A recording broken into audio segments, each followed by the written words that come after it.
can't sleep, trapped in my own mind. Anxiety. Drowning in the darkness, just can't see the light. Depression. Doubtful, insecure, can I really do this? Imposter syndrome. I'm alone, unloved, just feel invisible. That's loneliness. We're not therapists, but we need one.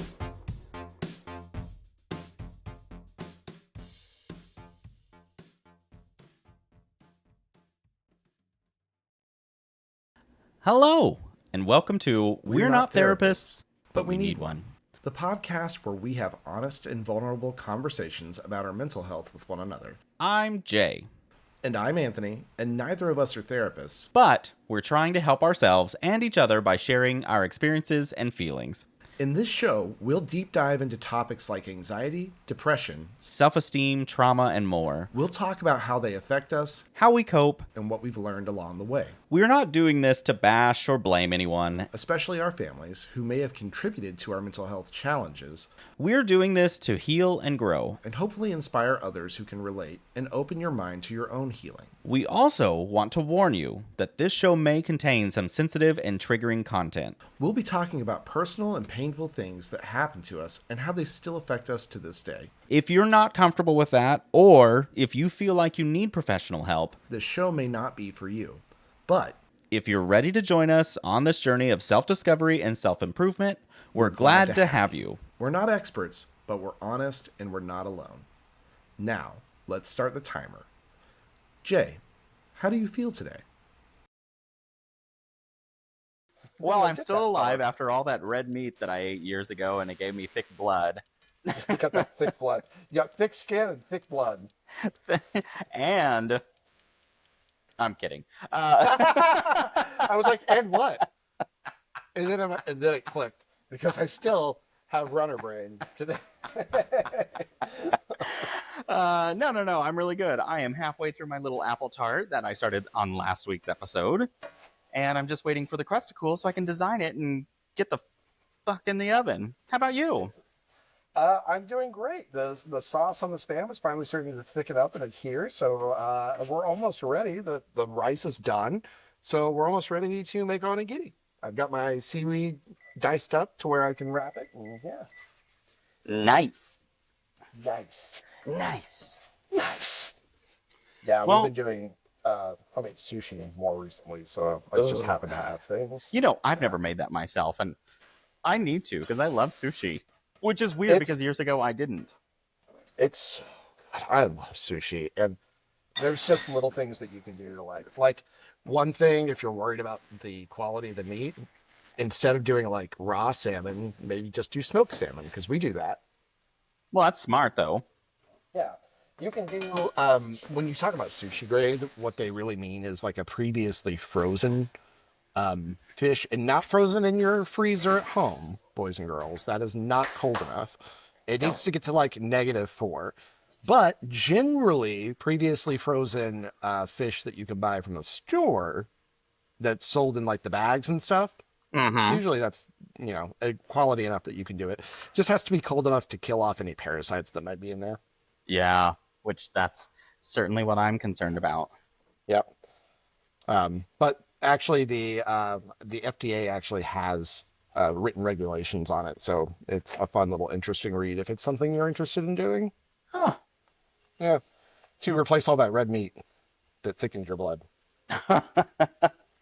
So did she actually like cut you off of the red meat? So she didn't cut me off, but she did start making more chicken meals. Oh. Well, now his blood's full of eggs.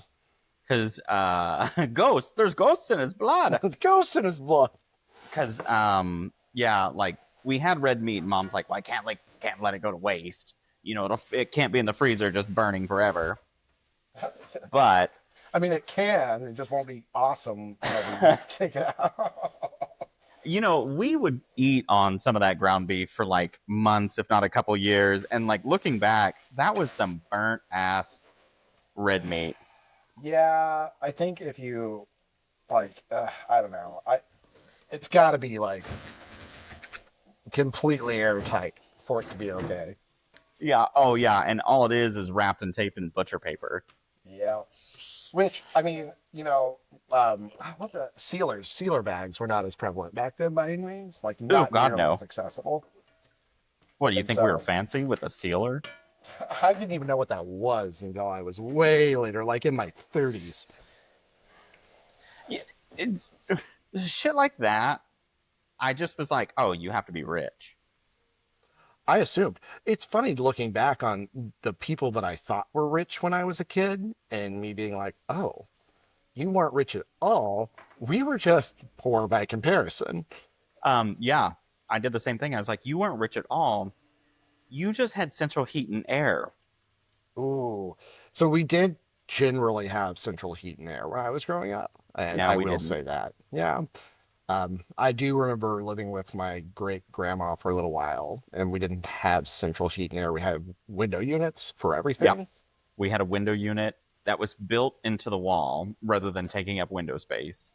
Hey, listen, you got to do That what you got was to do. that was part of a remodel, and then we had a propane stove that was in the middle of the living room. Well, not the middle, Yeah. but like middle of the house, which was the corner of the living room.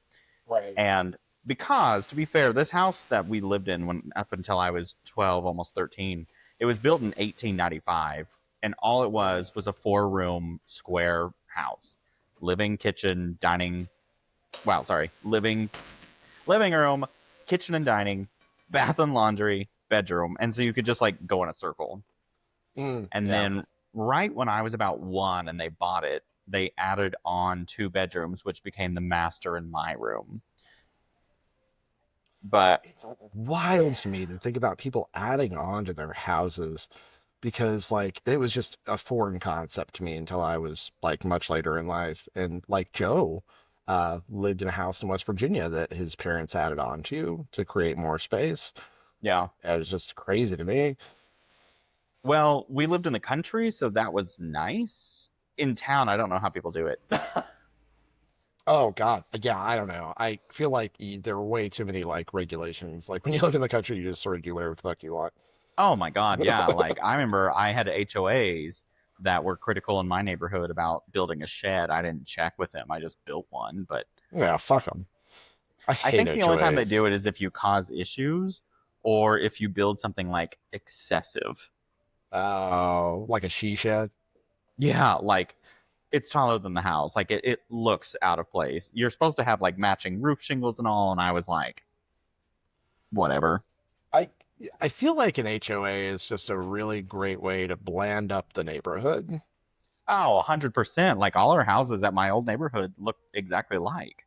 So annoying. I don't like it. It's very upsetting to me.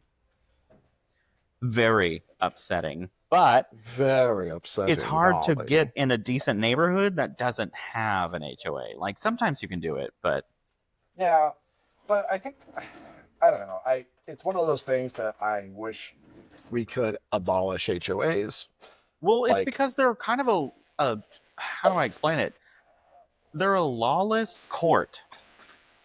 They are not that, structured by standard laws, and they can be as stupid as they want yeah, and get by with it because they're a yeah. governing body. Which is so crazy because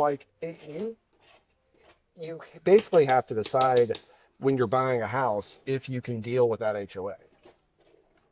Yeah, pretty much. Yep. And you have no clue. Yeah, and you don't get a choice. And that's so Yeah. crazy to me. Because I'm just like, if I buy a house and that land is mine, you should have no say over what I do on it. I don't know. In some sense, I'm getting to the point where I'm like, do we ever really own anything? Because Nope, not in America. no, because I'm taxed on my land, I'm taxed on my property, and if I don't pay that stuff, it gets repossessed from me. Yeah. Yeah. Well, not it's repossessed, it gets taken over, technically. It's not a repossession, but not really repossessed. It's more of a very possessed. And then it's sold. it's more of a poltergeist. This isn't really a possession. It's a very different situation. God, yeah, that we're talking, of course, about moving to Minneapolis within a year or so, and that is the one thing right now that is stressing me out because we don't have an HOA, and Yeah. I love it. I love that we don't have an HOA. Yeah. I don't like the idea of my neighbors telling me what to do. It's not With even your neighbors. It's like three chaotic people who have a who are control issues control most of the time. freaks. Yeah, exactly. Who haven't gone to therapy for it, and instead they run the HOA. Yeah, they were always kind of beat up as a kid, so now as adults they are bullies because they're getting revenge on their miserable childhoods. Maybe I should look into running an HOA. No, I was like, hold on. Hang on. No, I just got hot instead. I was like, we should move in the same neighborhood and like run our own HOA and be like the mean gays. Oh my God. I that also is one of those things where I don't understand when gays get mean with people because I'm just like, haven't we suffered enough? Oh my Let it god. go. I know, I want to be like, stop, because you're making us look bad when we're just trying to, you know, And live that is normal. not to say, like, you can be as flamboyant as you want. Paint your nails Yes. any fucking color. Pierce yourself wherever the hell you want. Wear a shirt that says "cum dumpster" and all in glitter. Be as fucking gay as you want. I don't care. Just stop Yeah. being mean to people. Don't be mean. Unless it's the right people. You know who I'm talking about. Unless they deserve it. Exactly. That's a completely different story. But if you're just like a snarky, mean, literal gay to people just because I've been that way before. So I'm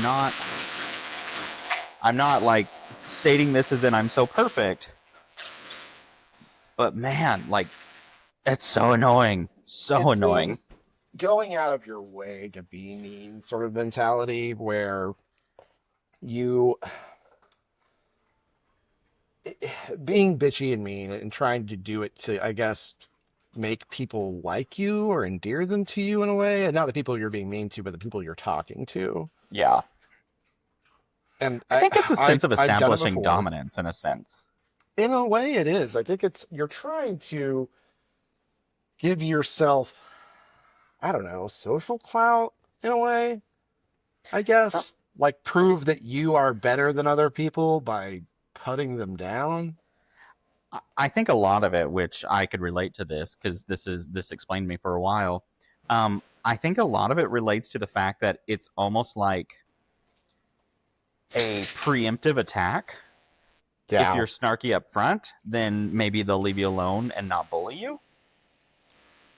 I could see that. Because there was a time that I got like really bitchy. Maybe Yeah, not same. quite to your level of bitchy, but you know, Oh, bitchy okay. for me. No, Yeah. No, but it was a moment, and it was really funny because, like, I say it's really funny. I say that as like a weird phrase, and I got to stop No. doing it. I get it. But during that time in my life, I ended up like alienating my best friend, and Yeah. for months, and it fucked me up for a minute because it wasn't. I thought I was being funny, but I was just being mean. Oh my gosh. That actually kind of strays me down a path of something I've realized recently. So my parents are bullies. Oh, They yeah. just don't see themselves that way. And one of my examples is years and years ago, they had some friends that they would go out to dinner with like weekly. And mom was always super critical of the wife. She was like, ugh, she's so dumb, stuff like that. But the husband was really like my stepdad's friend, and that's how they met and all that jazz. Well, so mom thought this other one was stupid, and every time she did something or said something that mom considered stupid, she was there on the prowl, ready to call her out on it. And I guess the lady got mad at her and they quit hanging out. And mom's like, Ooh. she just needs to get tough skin. Like, you know, people need to toughen up and deal with it. And like back then I was like, yeah, you're totally right. And now, like, as an adult, I'm like, oh no, you were a bully. You shouldn't have to define. People shouldn't have to define what they can tolerate based on what your opinions are. Like, if you think people should be tough, define tough. Yeah, tough in this situation is just like being able to withstand you being an awful person unapologetically. Yeah. and you not having any sort of social grace or tact, and that is not, you're not making it seem like, to me, you are not making it seem like that person is weak. You're making me think that you are weak because you are incapable of practicing decorum. Yeah. Which now it's funny. I see it that way, and I really want to call it out, but Do it. I'm waiting for the certain moment. Just like, oh, you're gonna appreciate this. I don't think I told you. Maybe I did. So You never tell. I think I told you part of this. The other day, Mom called, and she was talking about how they're putting a brand new Verizon tower really close to them, and so soon they're gonna cancel their home phone. Nice. And I immediately went, "Oh, perfect!" Then I said, "Then you can take back over your cell phones. Yay! I'll start the transfer soon." Like, I didn't give them choices. I was just like, "That's it. This is what's happening." Uh, So randomly, yesterday, I missed a call. Well, I didn't really miss a call. I just ignored it because I was getting ready for the Thunder game and I didn't want to talk. But right, as one does. got a voicemail and it said, "Hey, instead of transferring it to us, just transfer the entire phone plan into our name, and we'll take care of yours because you've paid for ours for so long." and I laughed because when I listened to that voicemail, I was like, "Abso-fucking-lutely not. Yeah, that sounds like something I'm not going to do. I am not going down that path because that is exactly where you're going to use something against me in the future." Yeah, nope, no, thank you. That's funny though, because that seems like something that she would do. Oh yeah, like it was just like, "Oh, it's our turn. We owe you," and I'm like, "Nope, no, you don't."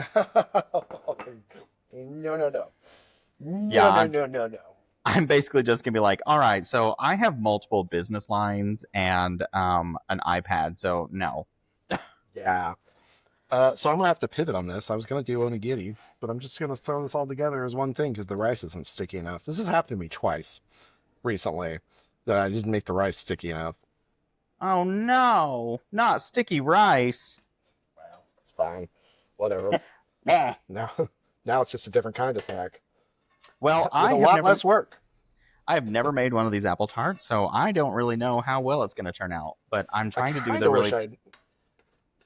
Sorry, Well, I'm trying to do the really pretty apple design or the rose design.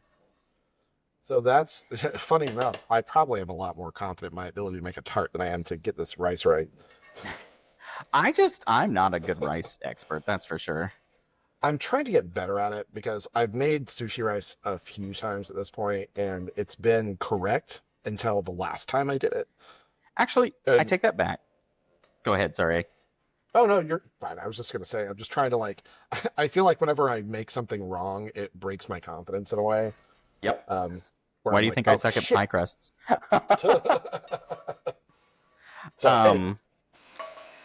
I did change to doing I don't do quick rice anymore, and that made a huge difference in my quality. Oh, so. instant rice? Yeah. Yeah, this is, man, it's good though. The flavors are great. Just fucking not sticky enough. Well, you win some, you lose some. You win some, you lose some. I'm trying not to have a mental breakdown in the podcast. Now's not the time for Minty Bee. We're trying to tell people not to have them. Yeah, I know. Oh God. Well, I mean, at least I know what I'm having for dinner now. A little bit of this, some furikake seasoning.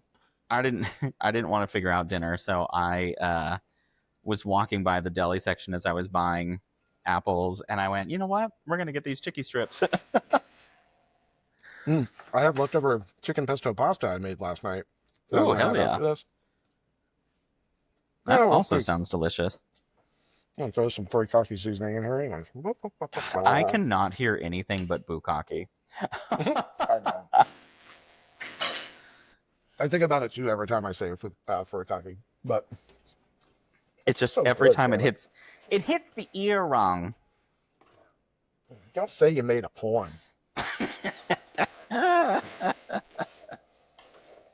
What's funny is Ricky got his eye out. He had a nucleation done on his left eye because he had a tumor.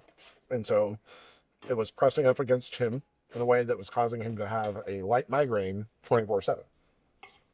Poor You guy. never know because Ricky is a trooper, so he's never going to like tell you that he's never going to react in a way that you're going to know that he's actually like. I feel like in pain. that's Reggie.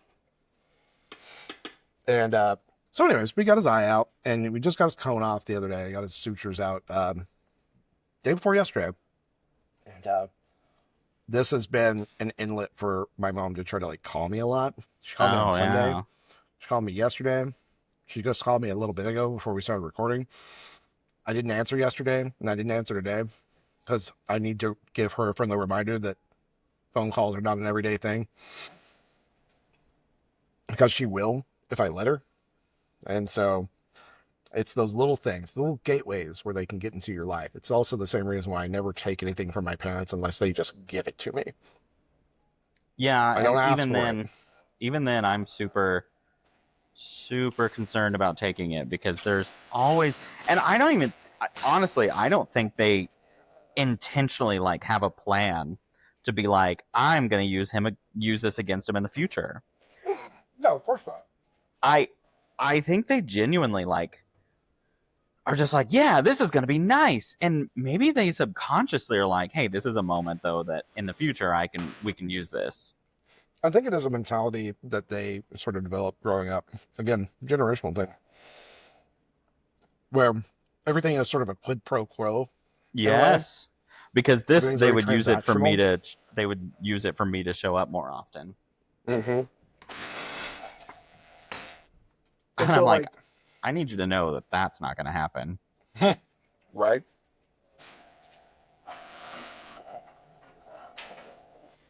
Nobody judged me for getting something out of the sink. It's fine. There's nothing in it. I ain't judging you on air, at least. You didn't judge me. It's fine. You don't count as a person. Sorry, that took me a couple seconds, but it sunk in. But yeah, so I think it's those little things where parents will find inlets into your life, and like it's like they use it as a substitute for actually talking to you about your life. Yeah, Because digging into 100%. the real details of your life is too uncomfortable for them. Well, yeah. I haven't not told my parents that I've changed a job.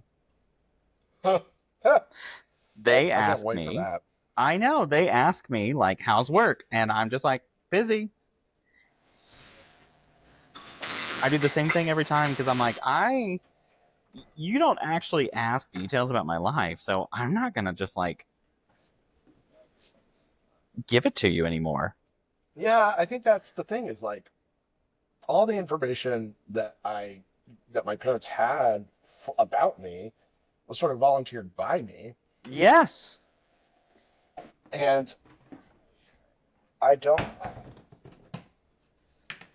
know. It's like a thing where I'm like, well, why can't you ever ask what's going on in my life? Because what it was is you'd say, how are you? And I'd be like, oh, I'm good. I've got this going on and this going on and this going on. And again, I don't think this is like on their part, specifically my parents, I'm not speaking for yours, a lack of love thing. But it's a very difficult time translating what love is in reality. Yeah. And so I love how you clarified that. That was too funny now that I know what you're saying. just gotta make sure that you know. This doesn't relate to you, Jay. I just meant it's like I didn't want you to think that sometimes I can relate things to other people by relating them to myself. Oh no, I get it. And it can kind of wash out people's own, not misery or suffering, but their own, things that they go through. I'm glad you recognize my misery. You're welcome. The words are not coming very well this evening. I'm here for it. Oh God! Anyways, I think it is their way of like trying to show interest, but like they have a very difficult time articulating it like I'm having this evening. Oh man, my apples are falling apart, and I need them to just survive a little bit longer. Man, this is stretchy. I'm making a little more sauce for mine so I can eat it like just a whole fucking tossed together dish. Actually,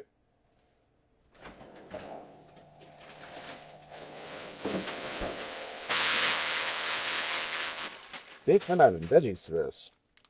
Hell yeah.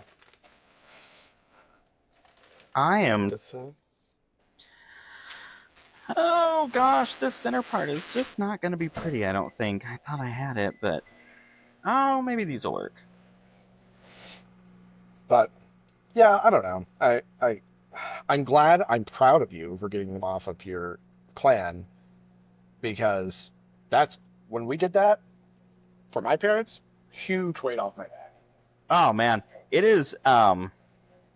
I've been debating on when to do it because I just didn't want to be like, oh, by the way, fuck off. But Well, I also really so- wanted to do that really bad.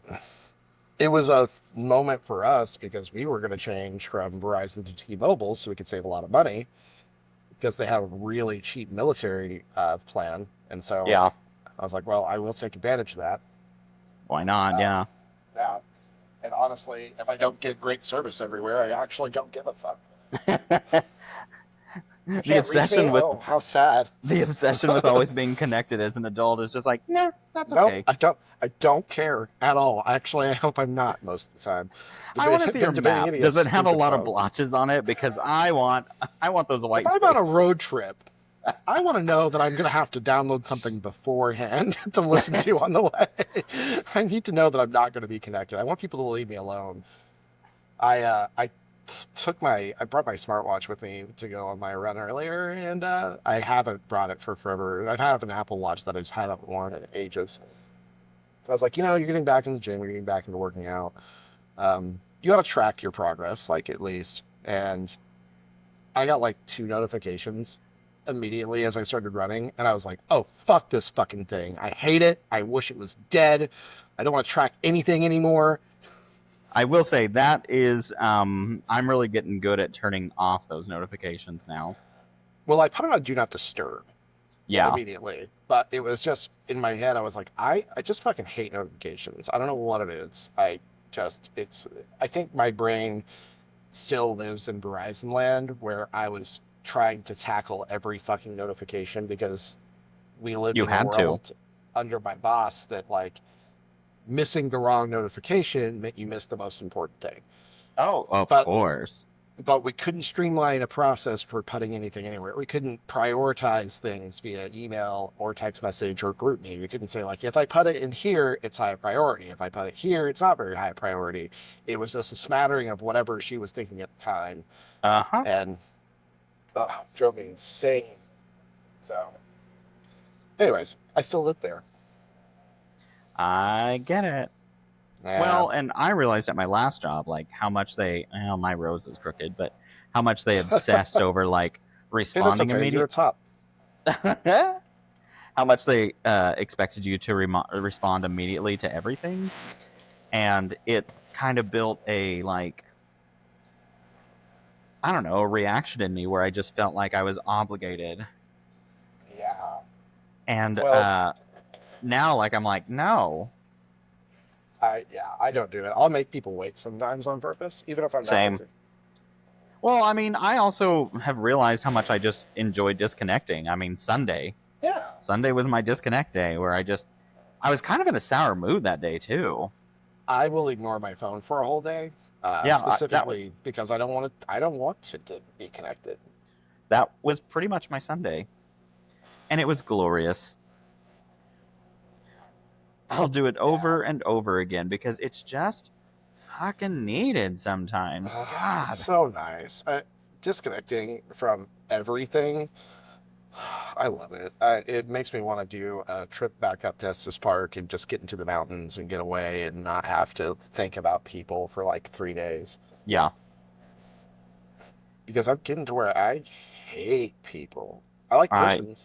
I hate people. Same. But I think it's also, again, that constant air of fascism and living in Oklahoma and just knowing like the general politics of people that are around you and having that like be a thing. And I don't know, that does stress me out. I get it. Okay, this rose is kind of giving up, but Oh, I'm gonna send you a picture of one that I did that was like that. I I was love like, the apple tart. I messed it up some, but Oh no, it's the first time I've ever done that, so it's pretty. It's cute. I've It always looks wanted. good, Jay. Thank you. Yeah. I've always wanted to do the one where it's a whole bunch of roses in it, but I want to start with this one first. That's the one that I did whenever I did my first apple tart was that. And honestly, any other apple tart I've ever done has been that too, because I also am a low effort human being. Okay, so I'm supposed to melt jam. Marmalade. Marmalade! Well, we've got about 30 seconds left. So do you have any last words for the listeners? Love yourself. I mean, different podcast, but I think it's apropos for this one. So I hope you enjoy this. You can message us at nopenotttherapists@gmail.com, or is that we're not therapists? What did I do it under? it's Nope Not Therapists. That's right, Because- Nope Not Therapists. Yeah. So And so if you like it or have questions on what you want to hear us talk about, you can do that because we've can kind of dive into transitioned. almost any topic. Yeah. Yeah, we're just kind of talking about our lives at the moment, and we started cooking to enjoy this a little bit more. It's like multitasking. Alexa, stop. Yeah, and so I don't know. I've enjoyed it this way, so we're still like it adjusting this to way, our too. sound. So Yeah, I'm going to figure out a way to not move my entire rig in here one day. yeah, I was like, we tried last time with my phone, but we're learning. So learn with us. Learn, grow from love. From love. All right. See you all Bye, next session. listeners. And we're out of time. Thank you for joining us today on our show. As you can see, therapy is not always easy, but it can be very rewarding and healing. If you want to follow our journey and see how we progress, tune in next episode for the continuation of We're Not Therapists, but We Need One. Join us on our socials, TikTok, Facebook, Threads, and Instagram, and email us at nopenotttherapists@gmail.com. That's NOPENOTTHERAPISTS@gmail.com. We would love to hear your thoughts on our journey, or any questions you have that we can help answer. Until then, Stay safe. mental health is a serious and important issue that affects millions of people around the world. If you or someone you know is struggling with depression, anxiety, trauma, or have any other mental health conditions, you're not alone, and there is help available. You don't have to suffer in silence or feel ashamed of your feelings. There are many resources and support networks that can help you cope and heal. Here are just a few. The Crisis Text Line, which is a 24/7 service that connects you to trained crisis counselors who can help you with any type of emotional crisis. You can text HOME to 741-741 in the US or Canada, or 85258 in the UK, or 50808 in Ireland. You can also visit crisistextline.org for more information. The National Suicide Prevention Lifeline, which is a 24/7 service that provides free and confidential support for people in distress, as well as prevention and crisis resources. You can call them at 1-800-273-8255 or chat online at suicidepreventionlifeline.org. The Headspace app, which is a meditation and mindfulness app that can help you reduce stress, improve your mood, and enhance your well-being. The app offers guided meditations, breathing exercises, sleep sounds, and other tools that can help you relax and cope with your emotions. You can download the app for free and try it for 10 days or subscribe for unlimited access to all features. You can find the app on the App Store or Google Play, or visit headspace.com for more information. These are just some of the resources that we have found helpful, but there are many more out there that can suit your needs or preferences. The most important thing is to reach out for help when you need it, and to know that you are not alone. Mental health is not a weakness, but a strength, and taking care of it is one of the best things you can do for yourself and your loved ones. Until next time,